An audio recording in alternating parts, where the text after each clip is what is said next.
Hello and welcome to Behind the Mic Radio. I am your host, Dawn Mack, and so very glad to be here with you today. I hope it's been a wonderful day for you. Here in North Carolina, it's been a beautiful, sunny, gorgeous day, about mid-60s. I think spring has finally decided to arrive, and I know a lot of people out there are very, very happy to see winter say goodbye. We are excited today because our guest, it's just a real treat and a rare opportunity to have him with us. He is best known for his portrayal of Danny Santos on the CBS Daytime drama Guiding Light. You may also remember him for his role of Casey Bowman on Loving. He was nominated for Daytime Emmy for Outstanding Supporting Actor in a Drama Series for Guiding Light. He has also held roles on Damages and Law and Order, and most recently, Blue Bloods. He is currently starring as Frank Sinatra in William Mastro's Ride the Tiger, directed by Gordon Edelstein, which runs through April 21st at the Long Wharf Theater in New Haven, Connecticut. And our guest is none other than Paul-Anthony-Stewart. Hello. Hello. Is this Paul? Well, hi there. How are you? I'm great. How are you? I'm great, thank you. It's a pleasure to be here and talk with you. I just finished a matinee and ran back to my apartment here in New Haven, and the timing couldn't have been more perfect. Perfect. I know. I know that you're kind of in between shows, and so we are very, very appreciative of your time today, being with us. As I know you have had a very, very busy schedule of late, so thank you so very much. Sure, I'm happy to be here. Well, I first of all, it's been a long time, and I want to, talk to you about what you have been up to, because I, along with all the Guiding Light fans out there, we would love to know, what have you been up to since Guiding Light? Well, a lot, actually. I've been getting my feet back in the theater, which is where I started my career, and I really didn't get much opportunity when I was working on Guiding Light to do much theater, and it really is my favorite thing to do. And so I took the opportunity when Guiding Light ended to just jump back into the theater world, and I've been doing all kinds of great projects over the last, 5-7 years, I guess it's been. I can't believe it's been that long. It's been too long, actually, and I can tell you that being a Guiding Light fan, Guiding Light was my all-time favorite daytime drama of all the soaps out there, and so it was really a shock for me when I learned, like everybody else that was a fan of the show, that it was ending. I mean, daytime was just one of those things. I mean, I grew up with it. It was generational.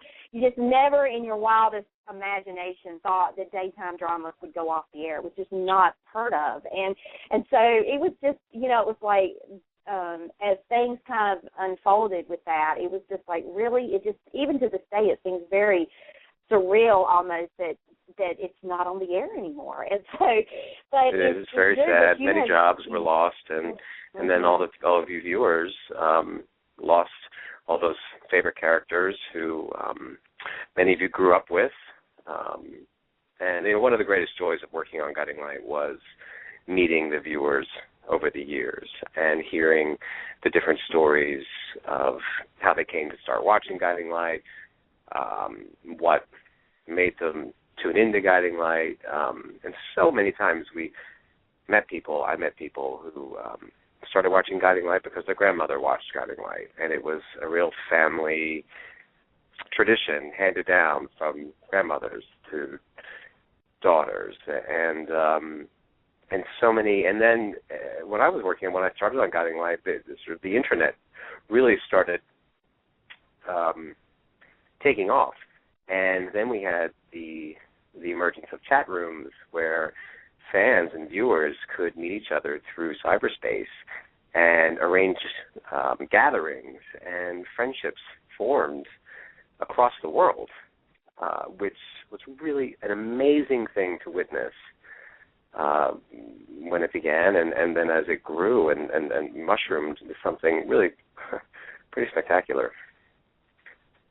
Oh, it most definitely. And actually, how I became familiar with you was when you landed in Springfield, on Guiding Light in the role of Danny Santos. And talk a little bit about how that came about for you, because I can tell you, the whole storyline of Danny and Michelle was one of my all-time favorites, not only on Guiding Light, but just in soap couple, in the history of soap couples. So it was a brilliant thing that the writers, introduced into the series. And so how did that happen for you? Well, that's a very good question. I was actually living in Los Angeles at the time, and I had flown into New York for a screening of a little independent movie that I had made, and I got a call to come in and read with Paul Rausch, to meet with him for this character who I was told at the time would really just be a short-term, maybe 6 months, recurring role. And I came in, and first I met with Glenn Daniels, the casting director, and talked with him about it, and then I met with Paul and Joy, who at that time was Joy Lenz, and now she's Bethany Galeotti. Yes. And I just know her as Joy Lenz. I'll always know her as Joy Lenz. And met with her, and we read together, and the show, the role started, and I guess people took to it in the way that you did. And very quickly, I would say within about 3 weeks, I was offered a contract to stay. And I too was very taken with the storyline, and I found something very exciting and interesting about the character. Danny was a character who really intrigued me because he was sort of an anti-hero. We wanted to root for him, but yet we also kind of hated him. and found him so what I love is that people love to hate him and hated to love him, and I found that really intriguing as an actor to play that sort of character, and it was also sort of a classic Beauty and the Beast storyline, and I just loved working with Joy, and I said sure thing, sign me up, I'll stick around for a while. And then 7 years later, it's amazing. It doesn't even feel like it's been that long since it ended, frankly. It really feels sometimes just like yesterday. Oh, I know that too well. And that was, I was one of the few listeners, or viewers rather, that I can tell you never hated the role of Danny. I always liked him because, for me, it was always difficult to associate Danny with the mob because he was not your typical mobster based on preconceived notions and stereotypes. So, for me personally, it was hard for me to dislike him because it seemed like in the face of adversity, he was still trying, underneath all of that, persona, he was still the good guy. You could see the good in him.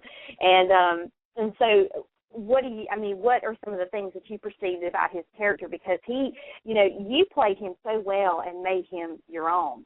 And were there any aspects of yourself that you incorporated into his character, or did you just kind of create it as you went along? Well, a little bit of both. I mean, I found what I did find it so interesting about that character was the challenge of not making him a stereotype, and I really do look for these challenges in my work, and in how to make a character that could potentially be stereotypical more human and truthful and contradictory, and because people are contradictory, and we are many things on many different days, and depending on who we're with, and I find that fascinating. And and then they just wrote, and this is the writers, and this was Paul Rausch, who sadly we lost a few months ago, one of the greatest executive producers I've ever worked with, and this was really his brainchild. He saw potential for a really interesting story that, granted was going to steer Springfield in a slightly different direction for a few years. But Paul really felt strongly about this story. And I guess and then add to that, viewers, I guess, responded to the chemistry that Joy and I had, which is something very undefinable and mysterious, and you can't make it happen. It just happens, and Joy and I just were fortunate enough to really love working with each other and love each other as people, and I guess, you know, that translated on screen, and people responded, and so Paul Roush took that as further motivation to delve into the storyline. So that's when he brought on additional characters. He brought on Carmen and Pilar, and sort of really built up and the Santos family to sort of create more dimension for this love story. So, I mean, that is basically how it came about. Well, and the key word, magic word here is chemistry, because it was very apparent that off screen you two had a deep, mad respect for one another as actors, and it carried through on screen, and it really made that story, you know, incredibly huge for Guiding Light. And it also, the other beauty of it was the fact that it allowed for the writers to introduce some new characters. You had Tony and Mara's storyline that kind of came out of that down the road, and right. And it was just so incredible how, you know, that was why I love Guiding Light, because it was, you know, you never had a dull moment, and there were always, even when there were new characters, you know, introduced to the show, they were always well received.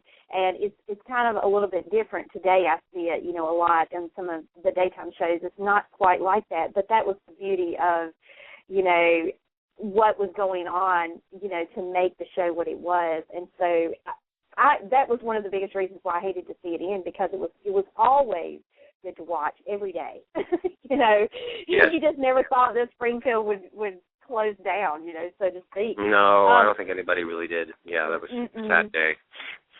Well, you know, there were several storylines that kind of evolved out of your character. Was there a particular favorite storyline that pertained to Danny on Guiding Light? Oh, boy, that's a good question. I got to do so many incredible things in my time there. I mean, it was really kind of staggering. One day I was flying a plane, and the next day I was steering a boat, or I was being. It really ran the gamut. I was so fortunate to be working with such talented actors. Everyone on that show was so talented, and I was so fortunate that Paul hired Sandra Santiago to play my mother, and we had so many great scenes between me and Danny, Michelle, and Carmen, and then Jordy came on. He was such a great guy and wonderful actor, and God, to pick a storyline, that's a tough one.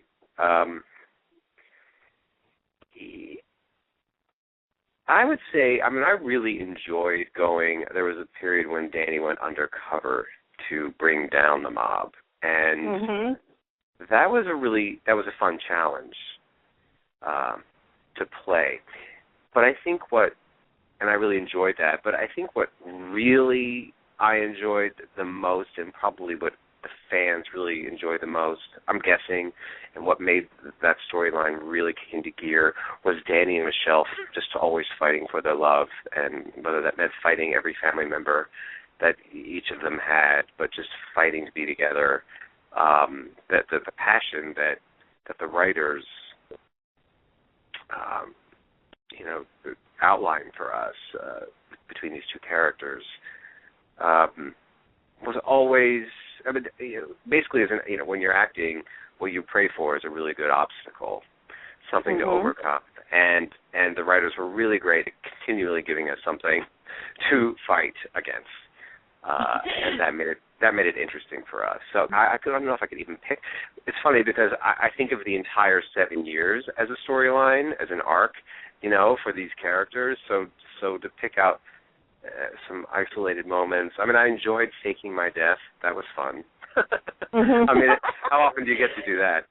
Yeah, really. And Liz is all about it. Yeah, and of course it's always fun when you get to do some of the crazy pyrotechnical stuff when you're blowing up things or getting into gunfights, and I mean that's the whole magic of make believe, and it's like playing cowboys and Indians when you're a kid. It's so. I mean, I love what I do, and I every day I feel so blessed and grateful to be able to do what I do, which is use my imagination and enter the skin of another character and play. I mean, I love what I do. Well, yeah, and you do it so very well, I must tell you. That was one of the things I loved about your character, but you were just a brilliant actor, and Guiding Light was just laced with brilliance in terms of acting and the perfection there among the cast, and being able to just deliver a story and make it so believable. I mean, you just get, as a viewer, you just get drawn into it as if it's part of your life, because it just came across that way time and time again. Now, with the loss of some daytime dramas like Guiding Light, and now the forthcoming rebirth of All My Children and One Life to Live, if Guiding Light were to ever be resurrected, would you consider returning to the show if asked? Well, yeah, I've always made it a policy in my life to never say never, because you never, I never know where I'm going to be next week. I mean, I know that, God willing, I'll be here in New Haven doing this play for 2 more weeks. But then beyond that, I mean, I know I've got a couple other jobs lined up this year. But I never know how I'll feel about anything down the line. So it would depend on. Sure, I would never rule anything out. It would depend on so many things. What sort of story we're talking about, who I could be working with. Because for me, ultimately, it's about telling a great story. And if there's a great story to be told and an interesting character with which to tell the story, I'm there. So yeah.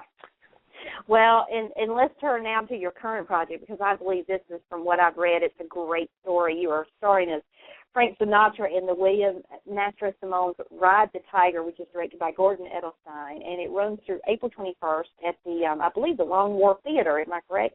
That's right, the Long Wharf Theater in New Haven, Connecticut. Well, talk a little bit about the play, if you can, without giving anything away, to kind of give us a little bit of an idea of what it is. It's such a thrilling play, and talk about a great story with great characters. And this play is sort of and I'm going to steal this description from Christina Bennett Lind, who was on All My Children and who's in the play with me, who calls it sort of a Mad Men meets the West Wing. And this play is one of the conspiracy theories surrounding JFK's rise to the presidency and his subsequent assassination. And it all came about when Bill, our playwright, William Nastro Simone, was writing a miniseries about Frank Sinatra in the late 90s. And he was fortunate enough to spend a year with Frank privately in his home, interviewing him about his life. And during the process of this year-long interview, Frank told Bill that the mafia was responsible for the assassination of JFK, and then proceeded to explain to him exactly how that came about, his involvement in it. And from that story, our playwright, Bill, wrote this play. Now, he takes a lot of artistic license, but what he does rely upon are the basic facts of the story as Frank told him. And this is a 5-character play. It involves 5 people who really lived: Frank Sinatra, JFK, his father, Joe Kennedy, Sam Giancana, who was the head of a Chicago mafia outfit, and a woman named Judith Exner, who was originally Frank's girlfriend. Frank introduced her to JFK. She became JFK's mistress. but then she also became Sam Giancana's mistress, the head of the mob.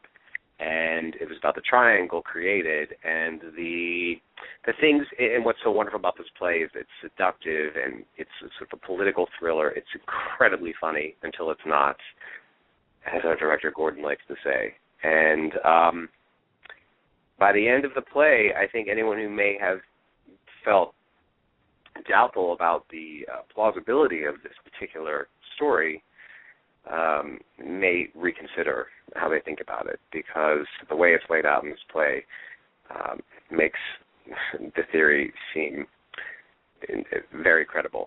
And it's a wonderful cast, and it's a beautiful play, and it's funny and moving, and and here we are again. I have this incredible opportunity to play someone so iconic, and that is what really made me want to take this job, is the challenge of I've never had the opportunity to play an actual celebrity, someone who's so iconic in our consciousness, and it's a huge challenge, and it scared the hell out of me, and it still does every time I go on. I'm like, I don't know if they're going to buy this. But I love the challenge, and that's why I took it on, and that's how I live my life, is taking on jobs that challenge me and help me grow as an actor. And I'm having just a great time, and the audiences seem to really be responding well to this show, and it's selling very well, and the theater's very happy, and we're just having a blast. Well, I wish I were in and around New Haven, because I would certainly try to get out to see this play before it ended, because it sounds just fascinating, and and just being able to see that story be told, not only be told, but be told on the stage in such a huge way. And when I read that you were portraying Frank Sinatra, I was like, wow, that's so huge on so many levels. So talk a little bit about playing. Talk a little bit about playing Frank, because what kind of preparation went into this role? Did you have to study, his career, his music, a little bit of it all, in order to kind of get the character down and how you wanted to portray him? Yeah, there were many. I had sort of approached this from many different angles, actually. And when I was originally asked about being in this play, my big concern was that I wanted to make sure they were not looking for an impersonator, because that's not what I do. I had no interest in being an impersonator. And they assured me, the director, that Gordon assured me that was not at all what they were looking for. They wanted the essences of who these people are, but then to take the role from there. And so everyone has a concept and an idea of who Frank is, but it's entirely from his movies and from his music.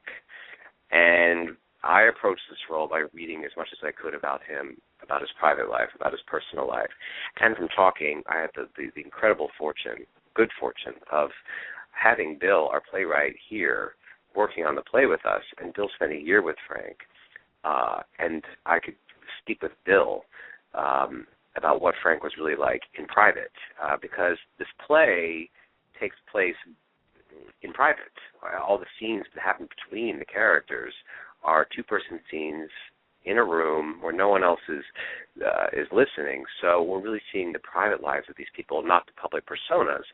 So I knew that this was going to be a tricky ride to go on, so to speak, because I think people coming in are going to, I don't know what sort of expectations they may have about Frank. They may be hoping to see the Frank Sinatra that they knew from Period of Eternity, or from Ocean's 11, or Guys and Dolls, or or whatever, or from The Favorite, or from the Singing New York, New York. I mean, who knows? So I had to. So I did watch. I watched a lot of his movies as well. I watched What I Found Most Beautiful was his TV show that he had in the late 50s, because that was closest to when the time period of the play occurs. Studied his mannerisms, the way he talks. I got to work with a great accent coach to sort of work on a Hoboken accent. But for me, I really wanted the challenge for me also is to make Frank a real person, the one that very few people actually saw. So, and I also went into that knowing they're probably going to be a lot of people who are going to be out for blood. When you try to impersonate somebody so iconic, everyone's going to have an opinion about it. And I had to really step away from worrying about that and do my work and tell the story. And I feel like I and the other actors who are similarly stepping into some iconic roles, and I think that we're all successfully telling the story. So what I hope is that when people come to see it, even if in the first minute or two they're like, "Oh, that's not Frank," or "That doesn't sound like him," because I'm not trying to go for sounding like a dead ringer Frank. That doesn't interest me. Mm-hmm. But I want to have. So I'm hoping that within a few minutes people can relax and go that there's enough aspects of Frank that people can relax and accept, okay, this is a play, he's Frank Sinatra, and then just go with the story. And I feel like, I feel like that we're doing that, so I hope so. But every day I just sort of try to honor Frank and put his best foot forward. Well, I haven't seen you in this play, but I can tell you, I'm sure that your acting is just phenomenal. And after watching you for so long on Guiding Light, and I know that you're doing the role very good justice, and and Frank would probably be very proud of you as well. So, because I think if you were trying to put it out there to make him, to try and be an exact replica almost of him, of what people perceive, it would maybe take away from the story itself, and the whole concept is to grasp what the story is right. about. I don't want people to, exactly, very well put, I don't want people to marvel at the Frank Sinatra impersonator as much as just accept that that's Frank and follow the story. I wanted the story to lead before the... So, I feel confident. Bill, who spent a year with Frank, gave me the nicest compliment not so long ago. He said he wished that Frank could see me do this because he thinks he would really be, impressed and flattered. So from someone who actually spent a year with him in private to say that is encouraging in the sense, at least, I'm not wildly off track. That's very good. And I'm sure he would be. I second that. Having seen you on GL, it's just, I don't see how you couldn't be. So I think they definitely picked the right person for the role. I just wish that it were, a little more down south, like it would start, the play would start traveling around so that, we could catch you a little bit closer. I don't think it's in my immediate plans to travel to Connecticut, but I would love to if I had the opportunity. Well, fingers crossed. Hopefully, if this show is received well, maybe it will have more life, and maybe we will be in a theater near you. We'll see. Well, that would be awesome. Well, before we wrap, I'd like to take a call if I may. Do you have time to take a call? Of course. Okay, all righty. All right, you're going to be speaking with, hello, Pam. Good evening, Don and Paul. How are you both? Hi. Hi, Pam. Hi. My question for you is, what haven't you done yet that you would like to do? Well, that's a really good question. It's funny. I've never been one to say, like a lot of actors I know who think, I want to play Hamlet one day, or I've got to play this role. And I never really so much I don't have specific goals like that, like that there are specific characters I would like to play. What I kind of do for myself, I've noticed with myself as I've spent a few more years in this life and in this career, is that I make choices for myself. When I finished on Guiding Light, for example, I said to myself, I really want to get back into the theater. And I've been playing young ingenue characters, and now I really want to start trying to play men. So that's a goal for myself, and I did that for a little while. And then last year, I said, I'm really going to start playing some more character roles, and made that a goal. And that's how Frank Sinatra came about, as well as some of these other projects that are happening later in the year. So, so I don't know if that's helpful in any way. Yeah, it is. Okay, good. I mean, I just really like to always be challenged, and that can come in many forms. For me, it's about an interesting character, and as long as they're interesting and the story's good, that's good for me. Do you keep in contact with a lot of? I'm sorry, what? I was going to ask you, do you keep in contact with any of the actors, actresses from Guiding Light? Sure. I see Sandra pretty frequently. I talk to Nancy St. Alban pretty frequently. Who else do I see? I mean, they've become very good friends of mine. Joy I have not seen as much because her life is on the other side of the country, but we've stayed in touch. I run into, New York City, for being such a big city, it's amazing how you can run into your fellow actors anywhere. Mm-hmm. Yeah. And Kim Zimmer came to see a show that I did last year. I got to see her, and it's a small business,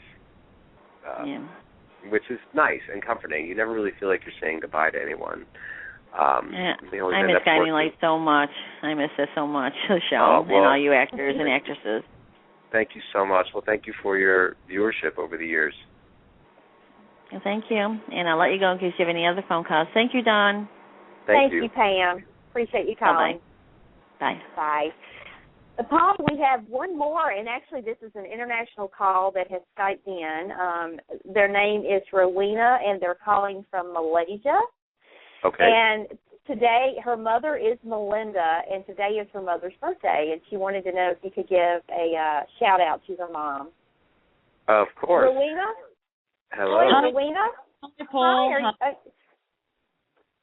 Yeah, I'm here. It's good to speak to you. Hello. How are you?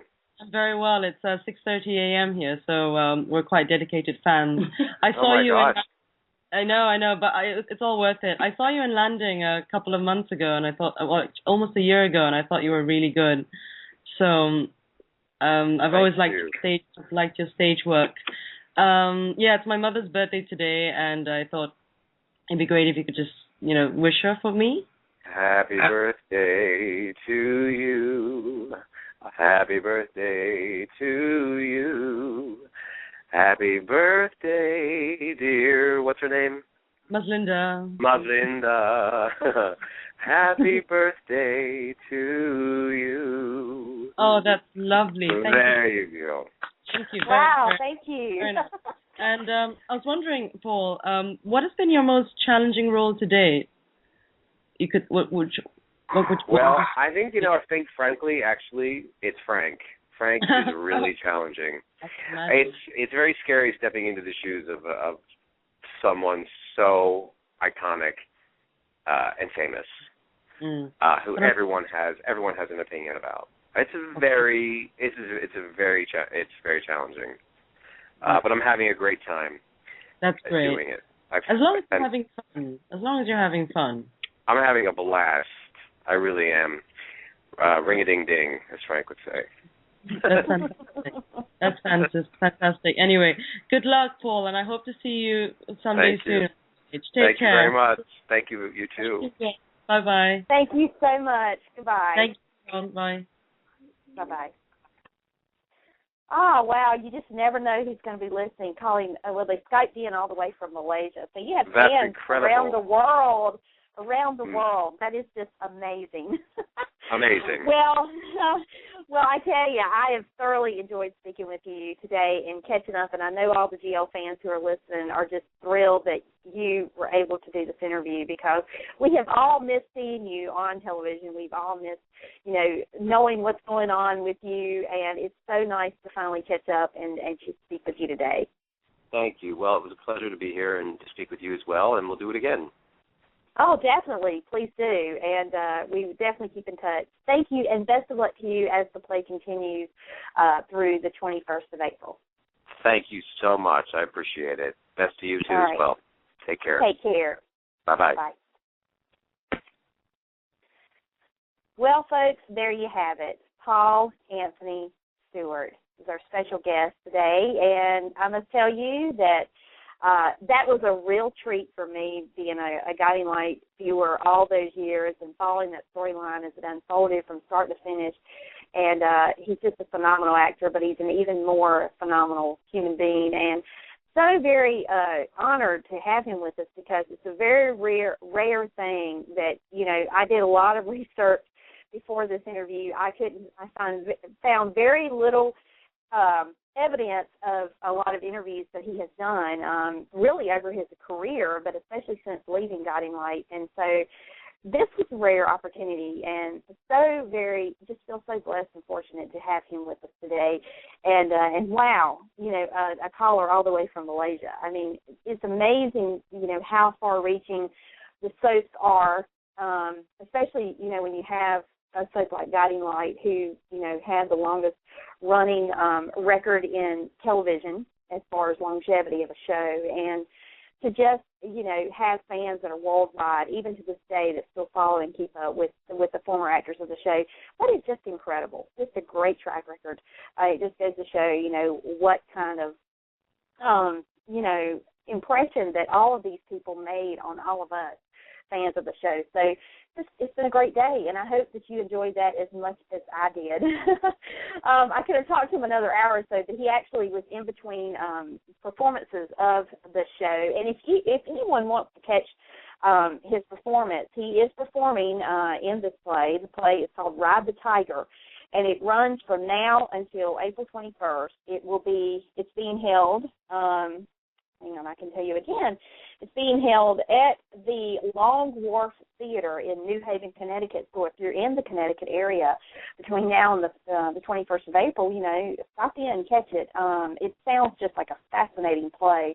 And, I'm not kidding. If I were closer, I would definitely make a point to go see it, because it really, not just to see him perform in it, but the story itself just sounds really intriguing. And there's obviously a side of Frank Sinatra and, the other characters in the play that were kind of behind the scenes that, the world didn't know about. So what a very, very unique way and brilliant way to bring this to the light, so to speak. So if you get a chance, check him out there. You can also follow him on Twitter. He's at paul-anthony-stewart, S-T-E-W, and I'm sure he'd love to hear from you. And also, he has a Facebook page at paul-anthony-stewart, and so, just check him out, and you can stay in touch with him that way. He does not have a website that I've found, so probably the best way to stay up with him is on Twitter, because I do see him on social media quite a bit. So now, coming up tomorrow, for those of you who were here last week and maybe knew this didn't happen, we were scheduled to have Leslie Kay with us last week, and she currently portrays Felicia Forrester on the CBS Daytime drama The Bold and Beautiful. And we had a time issue. The time she was supposed to call in, which was East Coast time, she thought she was supposed to call in West Coast time at that time. So we just had a mix-up on the time, but she graciously agreed to reschedule, and in such a hurry. She's actually going to be here tomorrow, 7 p.m. Eastern. And we will be chatting about her career. And as you know, she originally started her career in daytime on As the World Turns as Molly Conlon. So it's going to be interesting. She's been one of my favorites for a long time. I always enjoy watching her perform. Just a great actress, and she's done a lot of other things too outside of daytime. So it'll be interesting speaking with her. And if any of you love her and want to speak with her, don't be shy. Call in. They love talking with you. So, and our number to speak to any of these guests is 347-945-6965. And also coming up on Monday night, 7 p.m. Eastern, we have another Bold as a Beautiful guest with us. Jennifer Garice, who currently plays the role of Donna Logan Forrester, will be our special guest, and that's at 7 p.m. Eastern. So we've got a lot of great guests coming, and so just, continue to follow us on Twitter and stay up to date. You can also check our website at any time, behindthemikradio.com, and it'll keep you constantly updated with all the latest news and information of the things going on with our show here. So without further ado, I want to say thank you so very much to our special guest again, Paul-Anthony-Stewart, for being our guest today and joining us. And also to all the listeners out there, thank you for being here and tuning in. And if you're brand new to our show, thank you. Welcome aboard. We hope that you will be back again. And so with that, I will say have a great night. Enjoy your weekend. And we'll be right back here again real soon. Take care, all. Good night. Thanks for listening to tonight's show. You can connect to Behind the Mic Radio on Twitter at BT Mic Radio and on Facebook at Behind the Mic Radio. Check out our website at BehindTheMicRadio.com. Also, follow us right here on Blog Talk Radio, where you can stay up to date on all upcoming shows. Every episode is available for immediate download upon the conclusion of each broadcast and, as always, on iTunes. Thank you for joining us. Tonight's show has been brought to you by One Taste of Main Street Cake Shop, baked from scratch, custom-made cakes and cupcakes, and you'll be hooked. Every cake is made to order with only the finest and freshest ingredients. This is no ordinary bakery. Cakes are never pre-made. Main Street Cake Shop is in demand, having provided cakes and cupcakes for numerous prestigious events, bridal fairs, and venues. Owned and operated by April Murray, she has garnered many awards for not only her exquisite cake designs, but also for their incredible taste. If you're looking for a cake for any occasion, or cupcakes in a variety of flavors, then Main Street Cake Shop is the place. Visit them on the web at mainstreetcakeshop.com.